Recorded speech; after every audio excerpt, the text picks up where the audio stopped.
So we would basically.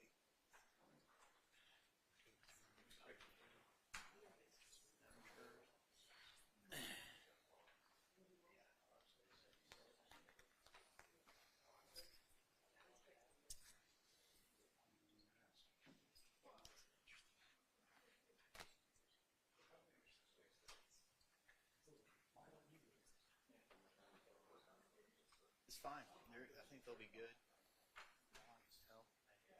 Like, will you hand me that cup that's your foot? Thank you.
Please take a seat. Thank you so much.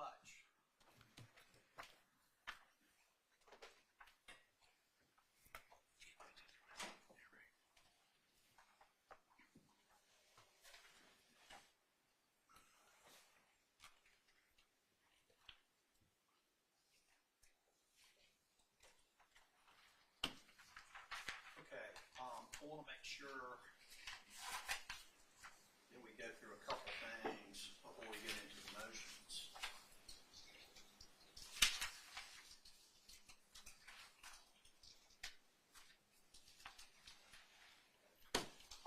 First, I know that we are going to have, obviously, a media presence, and we welcome you. Our courts are open to the media. I do want to make sure that everyone in the media has received a copy of my order. When we were initially going to trial, I had an order, then I did an amended order, and then, of course, I just did an order for this trial that we're in now. But please make sure that you have that. And again, I welcome you to our courtroom. I do want to just say a couple of things, though. And I think that you all are probably fully aware of this, and this is really for your protection. But you are not to use the name of a minor in any reporting. And also, I have gotten a couple questions, recurring questions about my order. There is going to be a 30-minute delay, and again, I just ask that you abide by that order. I also ask that there not be any reporting on anything for a 30-minute delay consistent with my order. And if anyone does not understand that, just please contact my office or the clerk. Okay? All right. Solicitor? Your Honor, just one housekeeping matter or matter that we wanted to raise. From the defense perspective, Your Honor, we have no objections to the manner of selection and the composition of the jury, Your Honor. Wanted to raise that with you, but we have no objections. Yeah, and I appreciate you doing that. That was on my checklist of whether or not y'all had any objections to the selection of the jury. Thank you, Mr. Moorman. And the state does not have any objection either. Okay. To the selection of the jury. So no motions pertaining to the selection of the jury in this matter. Thank y'all. All right. Let me double check.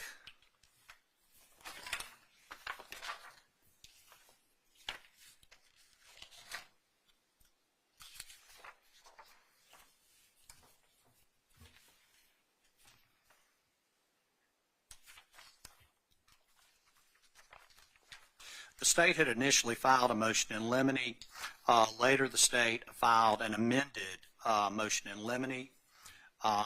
And I think that we will hear that one first.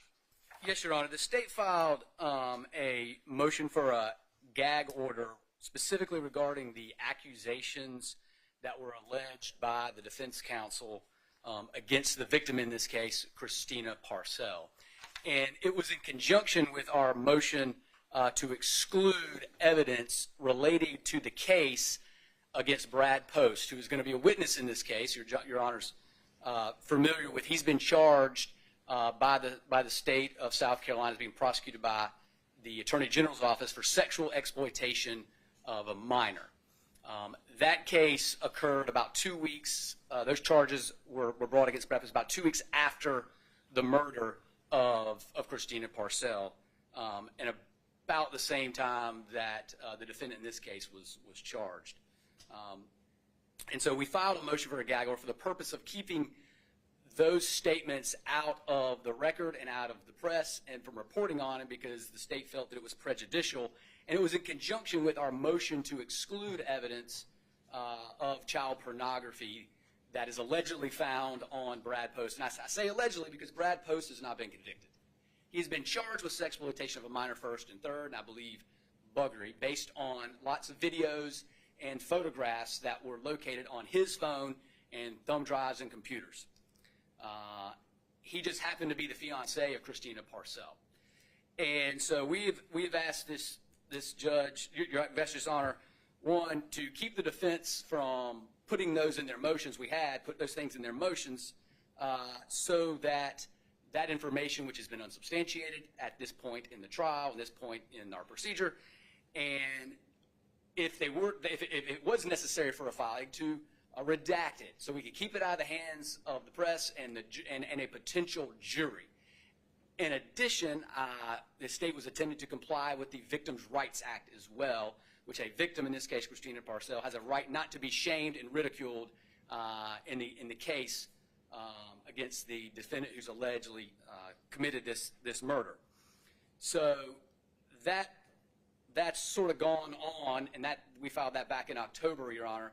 And at this point, the state withdraws that motion for a gag order as we've now picked a jury, and so it's basically moot at this particular time.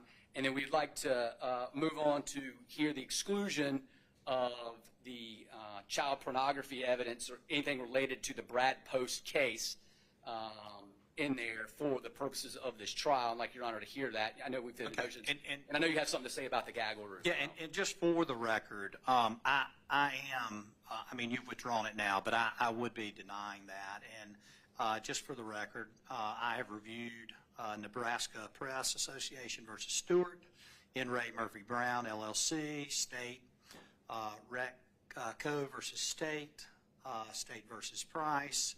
And again, I would be denying that motion if it was not withdrawn. I also would note the case of Ex Parte capital U Drive It, in which it stated, quote, judicial proceedings and court records are presumptively open to the public under the law. And First Amendment of the U.S. Constitution and the State Constitution, Article 1, Section 9.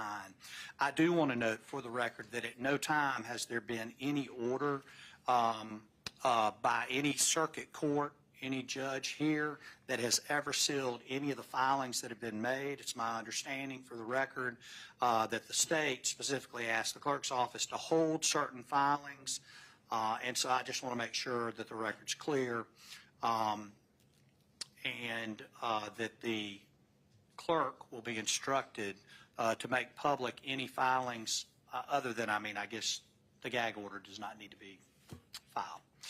Okay. All right, we will move on with your motion, which is your motion in limine, amended motion in limine.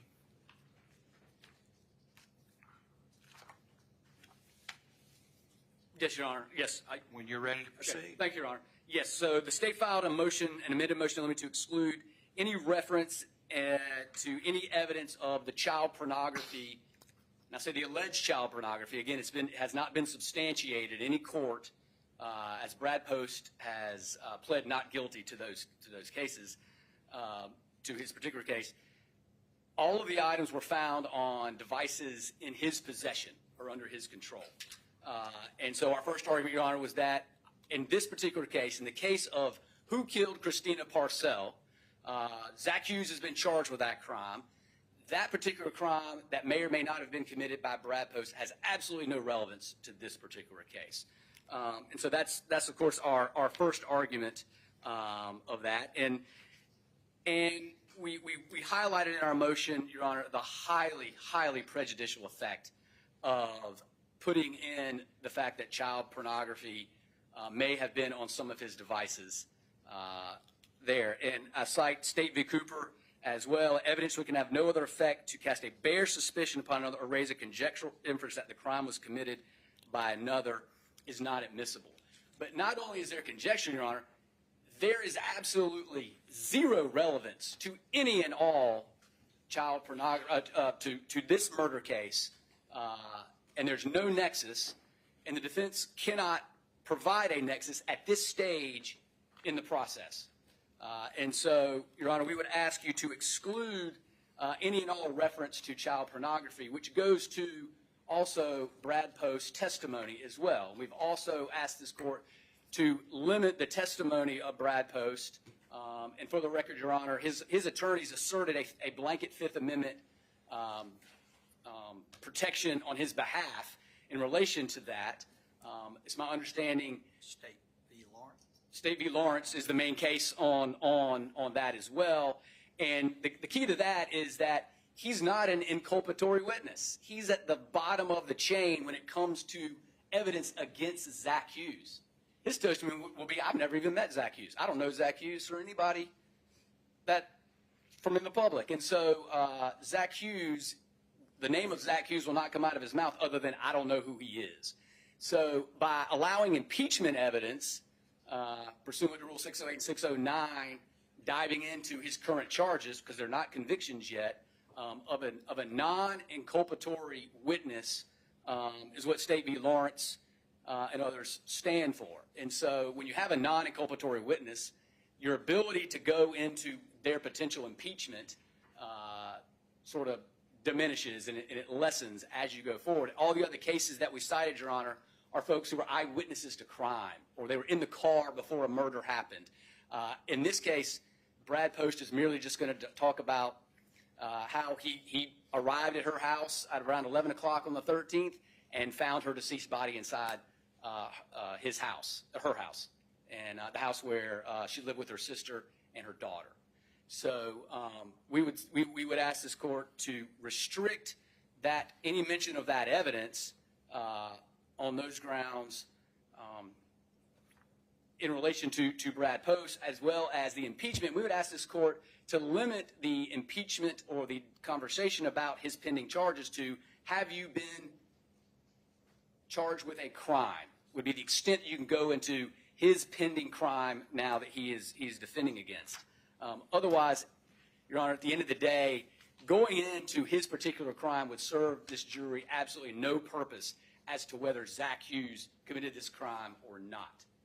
Again, at this stage in the proceedings. So we would ask, Your Honor, that. And we would also ask you to restrict the defense's ability to cross-examine him on that particular area. As, again, it's not relevant and it's extremely prejudicial. And I remind, Your Honor, if this jury hears about any child pornography related to the victim in this particular case, you cannot unring that bell. You cannot unring that bell. And it is highly, highly prejudicial to the victim in this case. It is a violation of the Victims' Rights Act unless there is a mechanism and relevance and a path to that evidence at some point in time. And, Your Honor, the state believes there is no path to that evidence. There's certainly no path to that evidence at this stage in the game, and before the state has even permitted any or presented any evidence to this jury. And so we certainly would ask, Your Honor, to restrict that. And if you do restrict all of those things, we would ask that we don't need an in-camera proffer of Brad Post. As far as the state's questions, we have gone over those. I've submitted those to the court. I've submitted those to defense. Brad Post has responded to those. He did not assert his Fifth Amendment right on any of the questions that the state begins to ask. And so by allowing the defense counsel to get up here and ask him questions they know he's going to take the fifth on, or in that square box of child pornography related questions, it would really just allow them gratuitous information into the world that has no bearing on this particular case. And so we would ask, Your Honor, there's no reason to have an in-camera hearing and restrict their cross-examination and of course our direct examination to non-child pornography related testimony regarding the defendant and the victim in this case. Anything else from the state? Not at this moment. All right, Mr. Mormon. Your Honor, may it please the court. First, a timeline I think would be useful. The state moved to exclude this evidence in September of 2024. In November, we had a bond hearing for our client. After the bond hearing, the state instituted the motion for gag order, and sometime around there amended the motion in limine. So, Your Honor, I would argue that that timeline, I don't think necessarily they were in conjunction with each other. Your Honor, this I just have to deal with this from the get-go. The state has told Your Honor once again that these allegations related to the child pornography are, quote, wholly unsubstantiated. This is a refrain that we've seen repeatedly in the pleadings from the state. we have made it very clear in our pleadings in response to theirs that we in no way want to discuss this topic irresponsibly, discuss it gratuitously, but over and over again, when the state alleges that it's wholly unsubstantiated, we just have to address that, Your Honor. It is highly substantiated. We have evidence to show that. And as an officer of the court, I've represented that in pleadings. Mr. Moyer has represented that in pleadings. And that evidence exists, and we're prepared to introduce that evidence. But I want to set that straight. That evidence exists. We're prepared to show it and prove it. As it relates to what the ask is in the motion, extraordinary relief they are seeking. 16,000 or more images of child pornography. We have photographs. We have videos. They want Your Honor, without having seen any of it, without having it introduced at trial, any exhibits whatsoever, to categorically exclude 16,000 or more pieces of evidence that we may or may not seek to introduce. So they want Your Honor, again, to, from the bench, without any evidence introduced of any kind, without opening statements, with nothing, they want Your Honor to exclude that evidence. Mr. Mormon, assuming that that is the case, their point still is, I don't care if you have 45,000 videos, it's still not relevant is what they're saying, if I understand correctly. So and relevant being makes a fact and issue more probable than not. It is highly relevant. We've also, there are cases that discuss relevance in the context of Rule 402. Relevance relates to evidence that helps the jury get at the truth. All right, and I would actually cite State versus Sweat for that proposition, and I can give you a cite on that.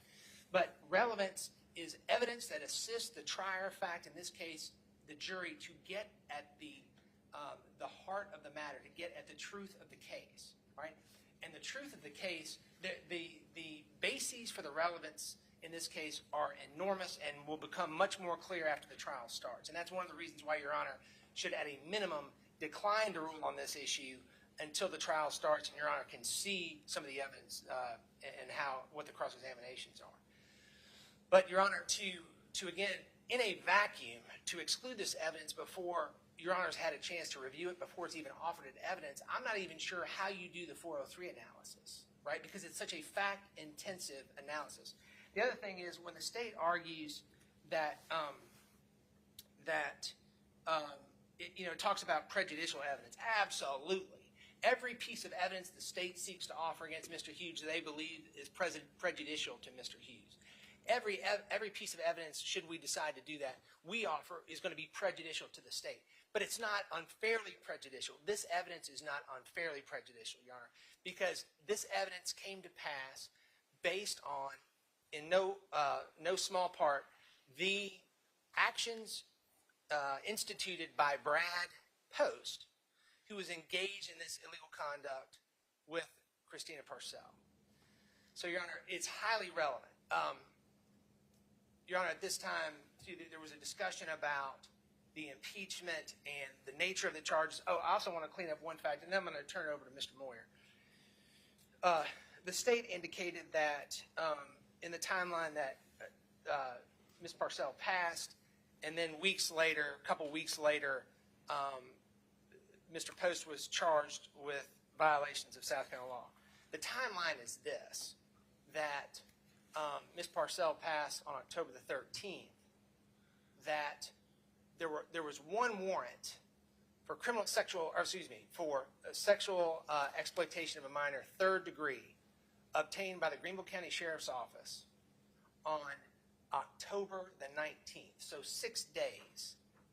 6 days after law enforcement obtained an arrest warrant for Mr. Post. And they continually obtained warrants after October the 19th, culminating, I believe, on November the 23rd, wherein they obtained an arrest warrant for Mr. Post for criminal sexual conduct with a minor in the 3rd degree. But I just wanted Your Honor to be aware of the fact that 6 days afterwards, the Greenville County Sheriff's Office obtained a warrant for Brad Post. Now I would defer to Mr. Moyer to talk about cross-examination related to Mr. Post's pending charges and applicable sentences or potential sentences. May it please the court, Your Honor. So there are really two issues that are associated with this. Is one, should we have an in-camera hearing for Mr. Post? And the second is, what can we ask Mr. Post about his pending charges? So beginning with that first issue, I think we clearly need to have the hearing, Your Honor. The state expressed concern that we don't want Mr. Post just being asked a lot of questions that he's going to plead the fifth to.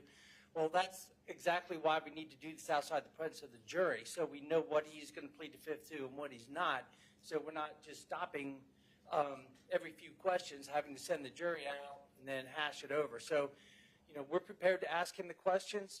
We're prepared to hear what his answers are, and if he's pleading the fifth, and if he's doing so properly, then we can let that lie.